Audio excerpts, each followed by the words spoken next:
I just loved the book. I read the book in it was 20th century American literature when I was in school, and it was such a magical, powerful book, and had the ability to try to make this film. And a lot of people, I was 28, 29, and and I wondered, well, do I have the capability? My partner, Saul Zaentz, is a wonderful man who went on to win Best Oscars for Amadeus, as well as English Patient, so he won Best Pictures in 3 different decades. But we were virgins. We didn't know anything. However, as I said in my speech last night, I had done 104 hours over 4 years of episodic television on location in San Francisco. So we worked 6 days a week, 8.5 months straight each year. New casts coming in each week, new directors. I directed a couple of them myself. I kept my eyes open. I was connected with Carl Malden, who was my mentor. He taught me everything. I understood about structure. So when it came time, and I was fortunate enough that my partner Saul was headquartered in Berkeley, California, which was right across the bay from San Francisco, where I was doing the series. So I was always able, whenever I had a moment, to go over there and work with him on the development. But I surprised myself how much I knew. But we all make mistakes, and I guess, or right decisions. And one of the things we wanted to do was we found cooperation from the Oregon State Mental Hospital.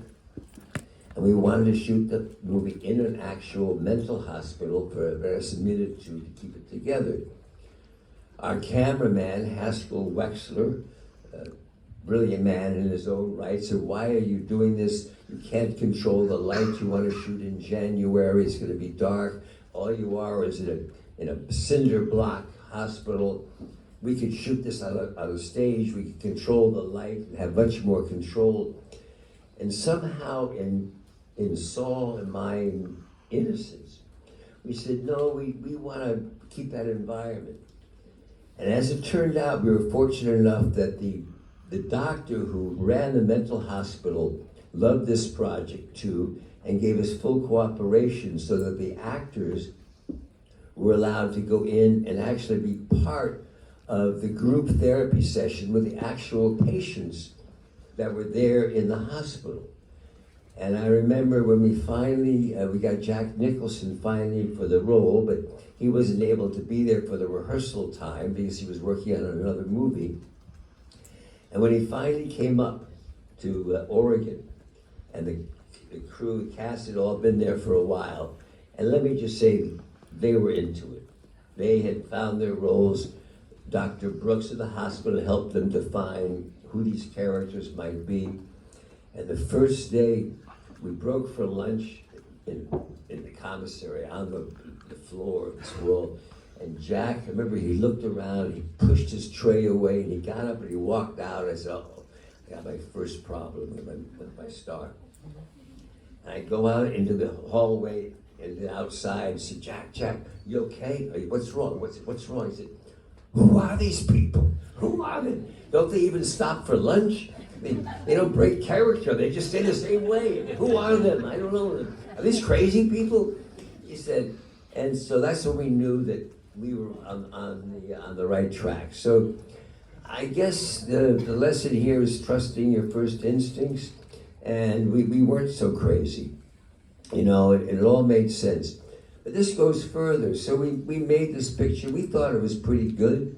And we did our editing and our production. We put the whole thing together with all the wonderful, crazy music from Jack Nietzsche, who made music using a saw. Well, and crystal glasses. And the whole movie was made. We took it down to Hollywood to find a distributor, and everybody turned it down. The same picture. They got 9 Academy Award nominations and won 5. Every studio turned that picture down. And remember, the answer was, who wants to make another Snake Pit? Snake Pit was a film from the late 40s by Mental Hospital. which I just usually agreed with them, but then I found out, oh, Snake Pit did very well. It was a very profitable movie. Anyway, that's what happened, and finally we were able to make a distribution deal, and revenge is a dish best served cold.